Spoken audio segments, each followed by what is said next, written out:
First, I'll start by saying that I think we all know that it can be a bit of a cliche to say that the media ecosystem is extremely complex for advertising agencies and media agencies. It always has been, but the reality is advertisers have always been expecting high levels of transparency and insight from the agencies. SMI has been actually a very great source of fresh, up-to-date data and unique insights, both for us at Omnicom, but more importantly for our clients.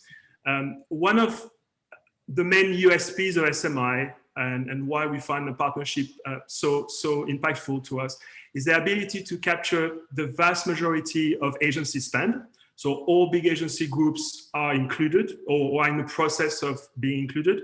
And that also includes, by the way, the large independent agencies in the US and Canada. But what makes SMI really unique in my view is that they're using real media spend. So they're not reporting estimates or forecasts. They're not based on rate cards. They come straight from media agencies' booking systems. And so that represents a very accurate view of the market. And I don't think you can find currently in this marketplace a more accurate or complete source of media spend for some of the top advertising markets in the world. And talking about the global footprint is interesting because, as you know, Omnicom Media Group operates across hundreds of markets around the world. And we often have to deal with very fragmented and very localized legacy booking systems or reporting tools, whatever is available in those markets as standards. And so there isn't always a great deal of consistency across those systems, especially for non-digital media. And so SMI really help us bring this consistency that we need in reporting data and media spend across all geographies. They've created a very good ETL process where they clean and harmonize the data. They apply a global taxonomy that really helps with cross-market comparisons. And it's particularly useful when we are analyzing category spend across countries, or if we want a global view of a specific media vendor that might operate across countries. Well, SMI data gives us visibility into how advertising categories are spending across media. And by categories, I mean CPG, automotive, financials, and so on.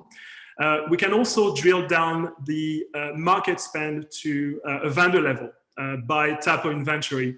And that brings a lot of use cases for us because the data that SMI provides informs some of our planning and media investment decisions. We also use this for price benchmarking purposes or to help identify media market inflation trends by looking at the shifts in demand. And we also leverage the SMI category spend data to feed into OMD's Fast Start dashboard. And that's OMD's client-facing analytics platform that was launched about a year ago. And it was created at the time of COVID to provide our clients with fresh and comprehensive insights during COVID-19. And there's all kinds of data in there from shopping behavior to media price and inflation. There's a lot of macroeconomic data. And the SMI pool spend data is an integral component of this. What is the value of the SMI data in planning cross-platform campaigns and reporting on those? Sure. Yeah, no, we spoke earlier about the rapidly changing marketplace and the complex ecosystem that clients are navigating through. And I think, indeed, the biggest challenge, and obviously it is also a great opportunity that comes with it, but the challenge is the rapidly morphing of all media into the programmatic ecosystem, whether it's traditional broadcast, print, or out of home. There's more budgets that are being pushed into programmatic platforms across all these media. It's increasing at a different pace in different markets, but it's all going one way. And therefore, it's very important and sometimes challenging to attribute all the dollars from a media vendor to the right media channels if we want to properly understand the demand in the market and the shifts in spend by media type. So for example, if you take a truly cross-platform media owner, such as Hearst in the US or Rogers Media in Canada, you really have to ensure that you're capturing and correctly labeling all the spend that they're showing across their print publication, their video inventory, even their broadcast properties, whether it's linear or addressable. And SMI help us do that by bringing a level of sanity to this process, helping us with this cross-media, cross-platform analysis. So they're really helping us have a more complete and relevant view of media spend trajectories. And actually that leads me to another point about this correct labeling of the spend by media, which has been a challenge for all agencies. I think that the rapid growth of advanced TV and AVOD, OTT, or however you call it in your market, is a great example of an evolving landscape that we're trying to better capture in our analysis. Because SMI reports revenues and pricing at the subcategory tag for video. And so obviously that's a step in the right direction because it really helps understand the evolution of the advanced TV landscape and where money is being invested by platform. So that allows us, for example, to better understand the dynamics of demand changes between the traditional broadcasters, such as NBCU in the US or RTL Group in Europe, and the digital first new players. Well, I'm sure you'd appreciate that Omnicom considers all of our client data to be highly confidential and sensitive. So we enforce very strict data compliance policies across our network.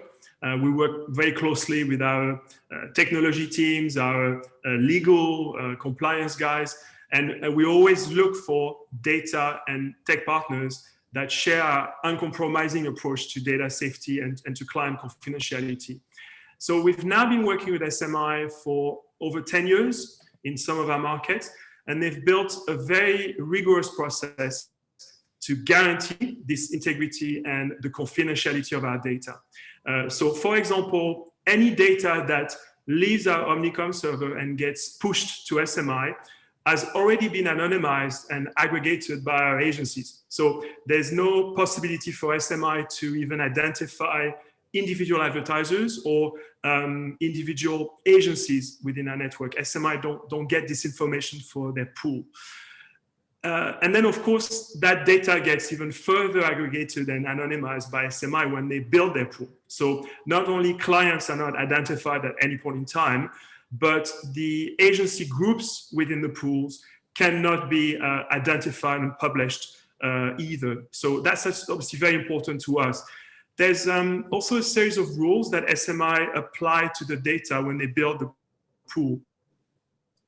For example, if an agency network in any market goes above a certain percentage or a share threshold of the total category spend, that category gets pulled completely from their reporting. It doesn't get published. In reality, because SMI now works with most of the large agency networks across the globe, it's been extremely rare to see this situation happen, but it's good to have those kinds of safety mechanisms so agencies and advertisers have total confidence that their data is handled in a secure and confidential way.